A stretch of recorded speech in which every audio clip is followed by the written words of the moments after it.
नमस्कार दोस्तों, आपके अपने YouTube channel learning with Rajesh में आपका बहुत बहुत स्वागत है। डियर स्टूडेंट्स, आई होप कि आप अपने सब्जेक्ट की तैयारी अच्छे से कर रहे होंगे। हमने 10th क्लास भूगोल में लेसन 2 स्टार्ट किया हुआ है, जिसका नाम है वन और वन्य जीव संसाधन। इस अध्याय में हमने कल जैव विविधता के बारे में पढ़ा, जैव विविधता के लाभों के बारे में पढ़ा। उसके बाद हमने जाना कि IUCN ने जीवों का वर्गीकरण कितनी प्रजातियों में किया है। उसके बाद हमने जाना एशियाई चीते के बारे में, और ये भी जाना कि जैव विविधता खतरे में क्यों है, अर्थात कौन कौन से कारण हैं जिससे कि जैव विविधता खतरे में है। आज हम उसी पॉइंट्स को आगे बढ़ाते हुए हमने पढ़ा कि जैव विविधता खतरे में है।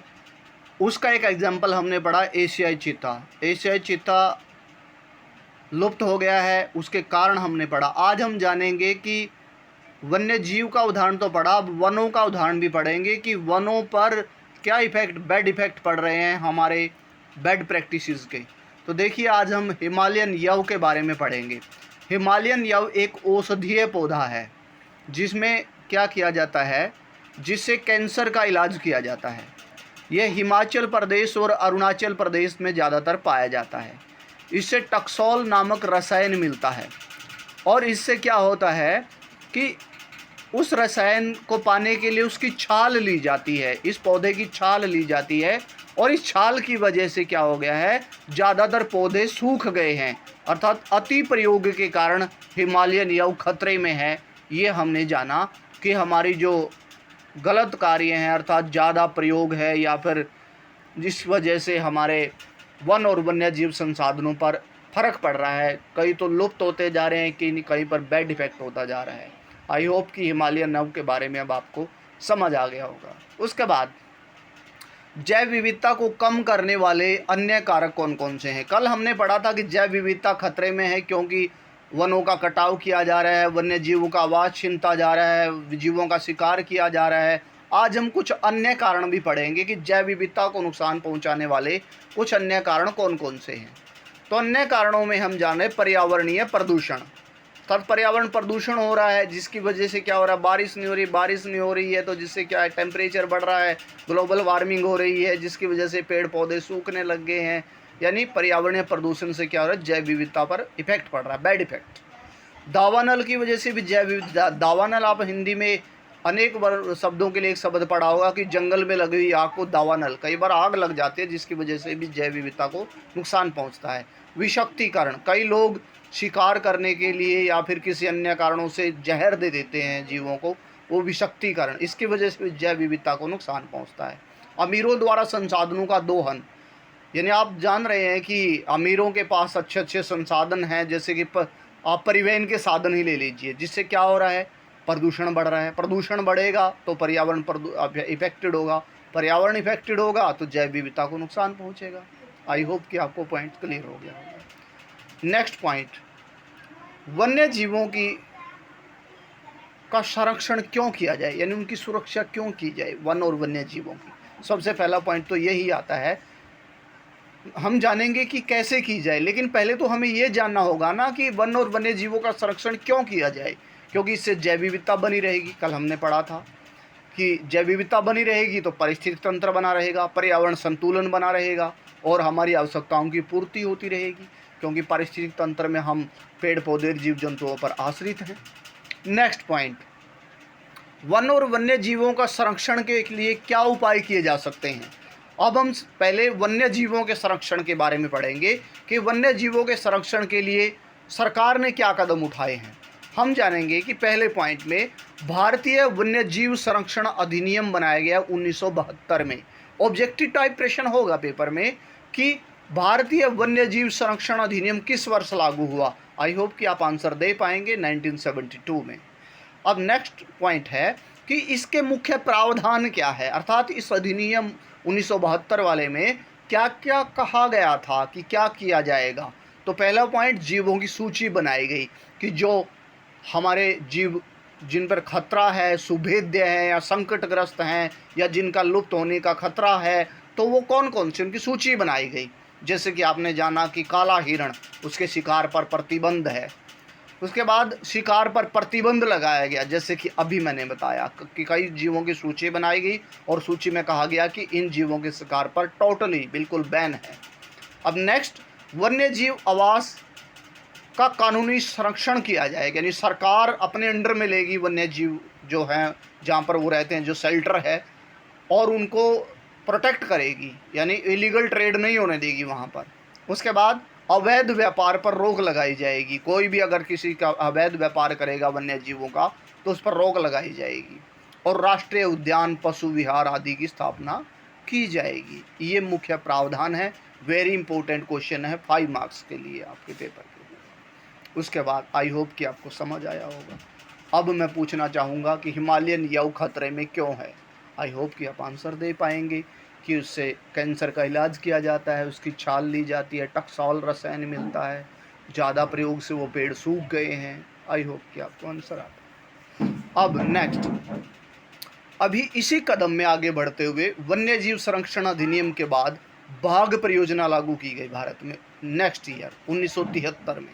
अब हम जानेंगे कि बाघ परियोजना लागू करने के कारण क्या हैं, यानी कुछ कारण होंगे तभी तो किसी चीज़ का उपाय किया जाता है। तो कारण क्या थे? शुरू करने के कारण है कि बाघों का अवैध व्यापार हो रहा था खाल के लिए या अन्य चीज़ों के लिए, तो घटती संख्या, और उसकी वजह से उनकी संख्या घट रही थी और उनका आवास छीन रहा था, यानी पेड़ों को काटने की वजह से उनका आवास छीन रहा था। इस वजह से बाघ परियोजना लागू की गई। अब आई होप कि आपको पता चल गया कि क्यों बाघ परियोजना लागू की गई। नेक्स्ट पॉइंट, बाघ परियोजना के परिणाम। अभी आपने जाना कि भारत सरकार द्वारा 1973 में बाघ परियोजना लागू की गई। अब बाघ परियोजना क्यों लागू हुई ये तो आपको पता चल गया। अब जानेंगे कि इससे क्या हुआ। इससे बाघों की संख्या में वृद्धि हुई। क्यों हुई? क्योंकि सरकार ने 27 मुख्य बाघ रिजर्व केंद्र बनाए, और इसमें मुख्य बाघ रिजर्व केंद्र कौन कौन से हैं? सरिस्का, बांधवगढ़ राजस्थान में है। आपसे पेपर में ऑब्जेक्टिव टाइप में पूछा जा सकता है कि बांधवगढ़ टाइगर रिजर्व किस राज्य में है। उसके बाद मानस असम, सुंदरवन पश्चिम बंगाल, पेरियार केरल। आई होप कि आपको पता चल गया होगा कि मुख्य कौन कौन से हैं। उसके बाद वन्य जीव अधिनियम में संशोधन किए गए 1980 और 86 में। अब इसमें बताया गया है कि इसमें क्या बदलाव किया गया। इसमें बदलाव किया गया कि सरकार छोटे जीवों का भी संरक्षण करेगी विशेष रूप से, यानी ऐसा नहीं कि बड़े जीवों पर ही ध्यान दिया, क्योंकि जैव विविधता में यानी इकोसिस्टम में सभी जीव मुख्य भूमिका निभाते हैं। उसमें तितलियां, पतंग, भृंग, ड्रैगन फ्लाइज वगैरह को संरक्षित किया गया, प्रोटेक्टेड किया गया। उसके बाद 1991 में एक और संशोधन में पौधों की 6 जातियां भी सूची में रखी गई। पहली बार पौधों की जातियां भी सूची में रखी गई, छोटे छोटे पौधे जो कि इकोसिस्टम में हेल्पफुल होते हैं। आई होप कि आपको समझ आ रही है। उसके बाद वनों के प्रकार। अब कक्षा 9 में वनों के प्रकार हमने जाना था, लेकिन यहाँ पर हम प्रबंधन के आधार पर जानने चाह रहे हैं। मैनेजमेंट किसके हाथ में है उसका। आरक्षित वन, आधे से अधिक क्षेत्रफल। भारत का आधे से ज़्यादा वन, यानी हमने लेसन 1 में जाना था कि करीब 20% क्षेत्रफल पर वन है, तो उनमें से आधे यानी 10% करीब आरक्षित वन हैं, जो कि सबसे मूल्यवान है। इनमें मूल्यवान लकड़ियाँ होती हैं, मूल्यवान हमारी जैव विविधता, बायोडाइवर्सिटी की दृष्टि से बहुत ही मूल्यवान होते हैं, और सरकार पर इनका कंट्रोल, स्वामित्व होता है। उसके बाद रक्षित वन, 1/3 क्षेत्रफल पर रक्षित वन है देश में, और इनका भी स्वामित्व सरकार के हाथ में होता है। अवर्गीकृत, अवर्गीकृत का मतलब अनक्लासिफाइड, यानी इनको 2 श्रेणियों से बाहर रखा गया है, आरक्षित और रक्षित, जो कि मूल्यवान होते हैं या सरकार द्वारा प्रोटेक्टेड है। यानी ये तो आपको समझ आ गया कि सरकार का तो कंट्रोल उन पर खास होता नहीं है। तो किसके स्वामित्व में होते हैं? किसी समुदाय या फिर किसी व्यक्ति के कंट्रोल में होते हैं, या फिर वैसे भी हो सकते हैं, बिना कंट्रोल भी वैसे ही पड़े हो सकते हैं, वो अवर्गीकृत हैं। अब इन वनों का विस्तार यानी वितरण, किस राज्य में कौन कौन से वन ज़्यादातर पाए जाते हैं? स्थायी वन ज़्यादातर एमपी में, लगभग 75% स्थायी वन पाए जाते हैं। आरक्षित वन, इसके अलावा और कुछ राज्य भी हैं। आरक्षित वन जम्मू कश्मीर, अरुणाचल प्रदेश, उत्तराखंड, केरला, तमिलनाडु, इन राज्यों में ज़्यादातर आरक्षित वन पाए जाते हैं, जो कि मूल्यवान वृक्षों, मूल्यवान सुरक्षित पदार्थों की दृष्टि से बहुत ही इम्पोर्टेंट होते हैं। उसके बाद अवर्गीकृत वन पूर्वोत्तर राज्य, नागालैंड, मिजोरम, मणिपुर, त्रिपुरा, उन राज्यों में, पूर्वोत्तर राज्यों में और गुजरात में खास करके अवर्गीकृत वन पाए जाते हैं। आई होप कि आपको आज का सेशन अच्छा लगा होगा, आपको सभी पॉइंट्स क्लियर हो गए होंगे। जाते जाते आपसे आज का प्रश्न पूछने जा रहा हूँ कि जैव विविधता को नुकसान पहुँचाने वाले अन्य कारण क्या हैं।